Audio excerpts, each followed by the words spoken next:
Hello friends, स्वागत है आपका आपके अपने लीगल चैनल सोच पर प्रहार में। मैं हूं एडवोकेट सनी शर्मा और दोस्तों यहां पर आप में से बहुत सारे लोगों की प्रैक्टिकल समस्या पर मैं आज बात करने वाला हूं। दोस्तों, प्रैक्टिकल समस्या कोर्ट के अंदर क्या होती है कि आदमी अपने आप को फंसा हुआ महसूस करता है, जो कि कुछ हद तक सही भी है, क्योंकि आपके ऊपर केस हो जाते हैं तो आपके ऊपर एक मेंटल प्रेशर तो आ ही जाता है। अब दोस्तों, इस मेंटल प्रेशर से बचने के लिए कई बार आप अपनी साइड से भी पत्नी और उसके परिवार वालों पे केस करते हैं कि भाई उन्होंने गलत किया तो हम भी केस करेंगे, तो एज ए काउंटर आप उनके ऊपर केस करते हैं। अब दोस्तों, समस्या यहां पे आती है कि जब भी आप एज ए काउंटर उनके ऊपर डालते हैं तो वो केस एग्जीक्यूट होने में कुछ समय लगता है, या फिर आपने कोई और रेमेडी के लिए कहीं पे अप्लाई किया तो उसमें भी कुछ समय लगता है।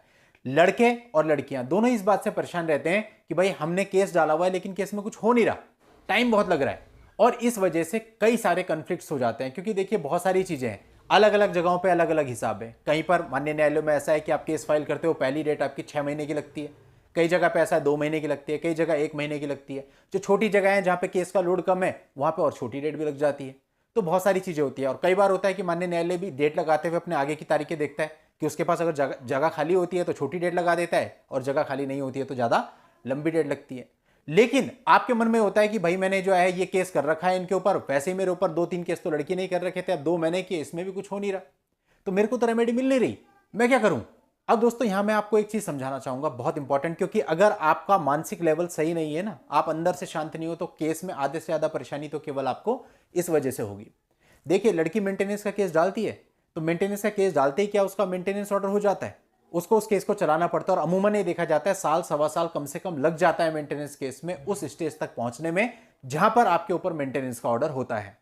और जब तक आपके ऊपर मेंटेनेंस का ऑर्डर नहीं होता आप भी शांति से केसेस लड़ रहे होते हैं, लेकिन जब आपके ऊपर मेंटेनेंस का ऑर्डर हो जाता है तो आपके ऊपर एकदम से प्रेशर आ जाता है। उस प्रेशर में फिर आप अपनी मानसिक शांति भंग करके बैठ जाते हैं। अब दोस्तों देखिए, उस लड़की ने जो केस चलाया ना, साल सवा साल 1.5 साल उसको कोर्ट में घिसना पड़ा, वकील को फीस भी देनी पड़ी, तब जाकर के ऑर्डर उसके फेवर में पास हुआ। लेकिन आप क्या समझते हैं कि आज मैंने काउंटर केस फाइल किया है, 2 डेट पे सामने वाले को समन हो जाए, सामने वाले को बेल करानी पड़ जाए, या फिर आपको कोई और रेमेडी मिल जाए? ऐसा नहीं होता दोस्तों। अगर उसको अपनी चीज को एग्जीक्यूट कराने में टाइम लगा तो आपको भी एग्जीक्यूट कराने में टाइम लगेगा। इसीलिए आपको समझाया जाता है कि जैसे ही आपके ऊपर एफआईआर दर्ज हो वैसे ही काउंटर करो, ताकि वहां तक पहुंचते पहुंचते आपकी समनिंग हो जाए। अब जब आपका मेंटेनेंस ऑर्डर हो गया उसके बाद आप अगर काउंटर करते हैं, फिर सोचते हैं कि फटाफट सब हो जाए। और दोस्तों, ऐसा भी देखने में आता है कि जो नए केस होते हैं उनमें लंबी डेट लगती है, और जो पुराने केस होते हैं उनमें थोड़ी कंपैरेटिवली शॉर्ट डेट्स लगती हैं। लेकिन दोस्तों, ये अलग अलग तथ्यों पर निर्धारित करता है, इसके बेस पर आप दूसरे से लड़ नहीं सकते कि उसकी डेट छोटी लगी, मेरी लंबी क्यों लगी। ये अलग अलग कोर्ट्स पे है। अब आपको मैं कुछ एग्जांपल प्रैक्टिकली बताता हूं। एक मामला मेरे पास लगा है, डावोस केस है, इसमें भी लास्ट डेट लगी थी 28 अप्रैल, और 28 अप्रैल के बाद सीधा 30 जून की डेट लगी है, यानी कि सीधा सीधा 2 महीने से भी ज्यादा लंबी डेट लगा दी। आप ये छोड़िए, अभी मेरा एक पर्सनल केस लगा था 12 मई को दोस्तों, ये केस लगा था, और फाइनल हियरिंग की स्टेज पे 5 साल हो गए हैं केस को चलते हुए, फाइनल आर्ग्यूमेंट्स पे लगा है, तो सोचिए वैसे ही शॉर्ट डेट लगनी चाहिए। इसमें डेट लगी है 13 जुलाई, यानी सीधा सीधा इसमें भी 2 महीने से ज्यादा लंबी डेट लगी। और ऐसे अनेकों केस हैं जिसमें 2 महीने की डेट लगी है, 3 महीने की डेट लगी है, और एक केस दोस्तों अभी मेरे क्लाइंट का दिल्ली में फाइल हुआ है, वहां पर पहली डेट उनको अपने कंप्लेंट केस में 6 महीने बाद की मिली है। इसके साथ साथ दोस्तों एक एग्जांपल आपको और बताता हूं। एक केस हमारे पास चल रहा है, एज ए काउंटर ही फाइल किया गया है, उसमें सबसे पहले पहली डेट लगी 1 महीने की, और 1 महीने के बाद जब हमने वहां पर लेडी के बयान करवाने के लिए उनको बुलाया तो जज साहब ने बयान लेने से मना कर दिया कि आज टाइम नहीं है, फाइलें बहुत सारी लगी हुई हैं। अगली डेट फिर 1.5 महीने बाद की लग गई।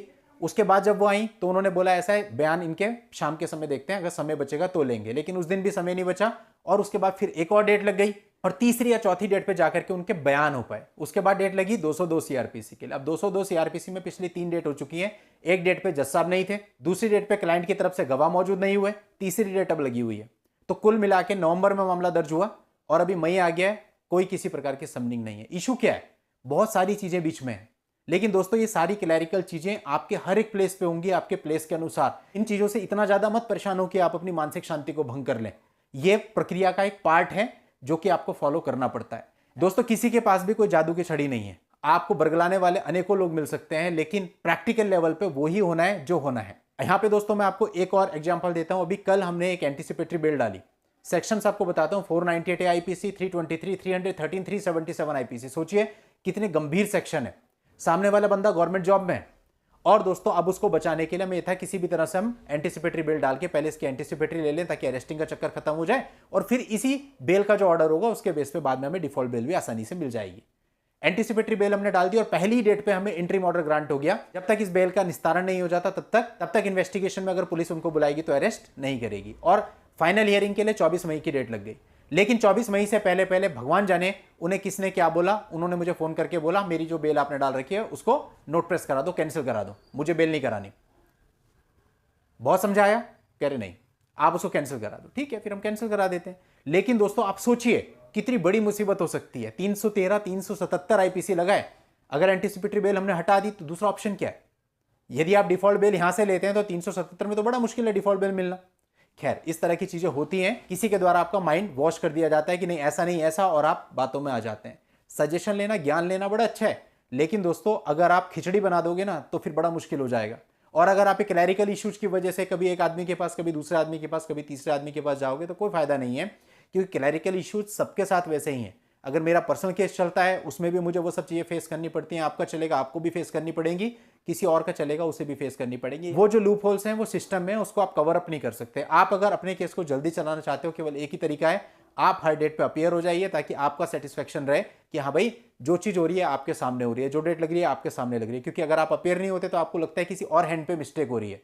तो उसका सही तरीका यही है कि आप अपनी डेट पे अपीयर हों, अपीयर होने के बाद कोर्ट के सामने जाएं और जो भी जैसा भी बनता है अपने सामने चीजों को एग्जीक्यूट कराएं। और इस पर मैं पहले भी वीडियो बना चुका काफी सारे, जिसमें मैंने आपको बताया कि आप डेट पर अपीयर होकर अपने सामने कराइए ताकि आपको सेटिस्फेक्शन रहे।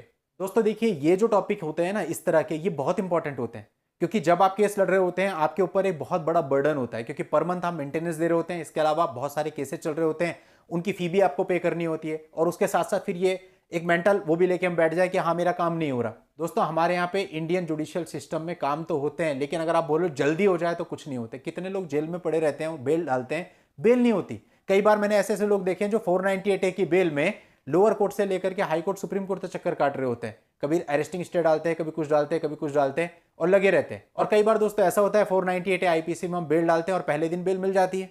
तो ये आपका लक भी होता है कहीं ना कहीं, और साथ ही गाइडेंस भी होती है कि आपको सामने वाले ने क्या राय दी है, उसके बेस पे आपने क्या स्टेप लिया है। तो बहुत सारी चीजें हैं। रिलीफ जहां मिलना होगा वहां मिलेगा, जहां रिलीफ नहीं मिलना होगा वहां आप कितना ही प्रयास कर लो, कितनी माथापच्ची कर लो, नहीं मिलेगा। क्लैरिकल लूप होल्स को तो दोस्तों हम लोग भी कवर नहीं कर पा रहे हैं, तो लेमैन के लिए आप सोचिए कितना मुश्किल होगा।